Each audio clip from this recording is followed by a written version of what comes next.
पाकिस्तान में मकई की पैदावारी सूरत हाल हौसला अफजा है, मगर हकीकत यह है कि इसको मजीद बेहतर बनाया जा सकता है। सरकारी अदादोशुमार के मुताबिक हमारा किसान 70 मन फी एकड़ से कम पैदावार ले रहा है, जबकि तरक्की याफ्ता ममालिक 120 मन से भी ज़ायद पैदावार ले रहे हैं। क्या वजूहात हैं कि हमारी पैदावार कम है जबकि किसान खाद और बीज का भी ठीक ठाक इस्तेमाल करता है और हमारा बीज भी इम्पोर्टेड है? ये जानने से कबल आपको मुख्तलिफ ममालिक के बारे में बताते हैं जो मकई की अच्छी पैदावार ले रहे हैं। देखते हैं उनकी फी एकड़ पैदावार कितनी है। दुनिया में सबसे ज्यादा मकई अमेरिका में काश्त की जाती है, जिसकी मिकदार 348 मिलियन टन है। दूसरा बड़ा मुल्क चाइना है, जहां 277 मिलियन टन मकई पैदा की जाती है। ब्राजील में मकई की पैदावार 125 मिलियन टन, जबकि यूरोपीय यूनियन में सालाना 54 मिलियन मैट्रिक टन मकई पैदा की जा रही है। मकई पैदा करने वाला पांचवां बड़ा मुल्क अर्जेंटीना है, जहां मकई की पैदावार 47 मिलियन टन है। वतन अजीज का मकई की पैदावार के लिहाज से नंबर 10वां है, जबकि हमारी सालाना पैदावार 9 से 10 मिलियन टन है। फी एकड़ पैदावार 129 मन के साथ अमेरिका सबसे आगे है। चाइना 81 मन के साथ दूसरे नंबर पर, ब्राजील 68 मन के साथ तीसरे नंबर, जबकि पाकिस्तान फी एकड़ 65 मन के साथ चौथे नंबर पर है। जी किसान भाइयों, ये थे मकई पैदा करने वाले दुनिया के 5 बड़े ममालिक जिनकी पैदावार 150 मन से ज्यादा है, मगर पाकिस्तान में सरकारी अदादोशुमार के मुताबिक हमारा किसान 80 मन फी एकड़ से भी कम पैदावार ले रहा है। आइए आपकी मुलाकात एक तरक्की पसंद किसान सरदार बाबर फरीद से करवाते हैं, जो फी एकड़ पैदावार 150 मन से भी जायद ले रहे हैं।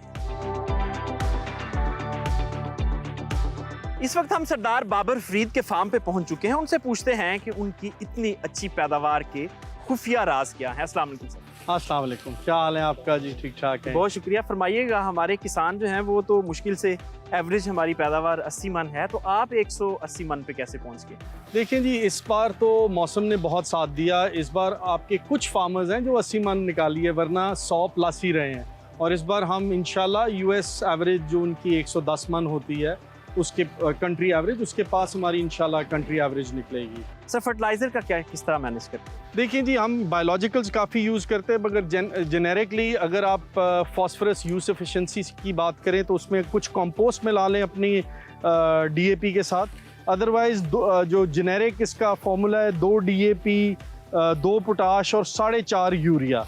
और इसकी यूरिया की जहाँ जहाँ आपने इसकी एप्लीकेशन करनी है, पोटाश की जहाँ जहाँ एप्लीकेशन करनी है, वो क्रिटिकल स्टेजेस बहुत इंपॉर्टेंट है।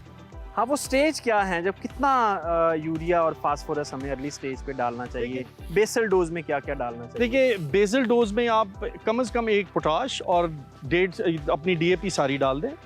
और जो अगली पोटाश है वो आपने, या ये जो नी हाई हम कहते हैं, या उसको हम V6 कहते हैं, और हम अगर देसी जुबान में कहें कि 8 पत्तों पे मक्की आ गई, इधर आपने इसको पोटाश अपनी तकरीबन डाल देनी है। सर मकई का सबसे खतरनाक कीड़ा फाल आर्मीवर्म, इसे कैसे कंट्रोल करते हैं? देखिए जी, हम शुरू में एक बायर का प्रोडक्ट है वाइगो, वो हम स्प्रे कर लेते हैं जब ये तकरीबन कह लें 2-4 पत्तों पे होती है।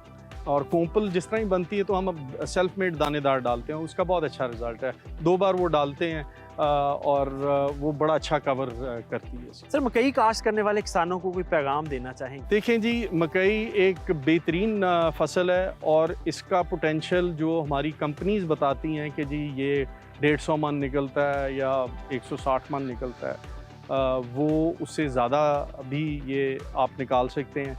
इसमें आपको अपनी ज़मीन के अंदर इस नमियाती मादा बढ़ाना पड़ेगा।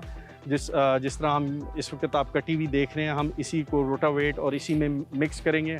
हमारा हक दाना है, ज़मीन का हक बकाया जाता है। जितना भी लेफ्ट ओवर है आप वो उसका टांडे वो ऑर्गेनिक मैटर भी बनेगा, उसकी मिनरलाइजेशन भी होगी, आपकी ज़मीन भी तगड़ी होगी। आप मक्की पे मक्की भी लगाते रहेंगे तो आपकी ज़मीन कमज़ोर नहीं होगी। और जब आप ये करेंगे तो आपको आहिस्ता आहिस्ता आप अपनी यील्ड्स बढ़ा सकते हैं। जी सरदार साहब, आपके वक्त का बहुत शुक्रिया। किसान भाइयों, ये चंद एहतियाती तदाबीर इख्तियार करके आप भी 100 मन से निकलकर 180 मन की रेस में आ सकते हैं। अब खबर आपकी दस्तरस में, हर वक्त बर वक्त। अभी सुनो न्यूज के यूट्यूब चैनल को सब्सक्राइब कीजिए, बेल आइकॉन पर क्लिक कीजिए और बाखबर रहिए मुल्की और बैनुल अक़वामी हालात से यकीन के साथ।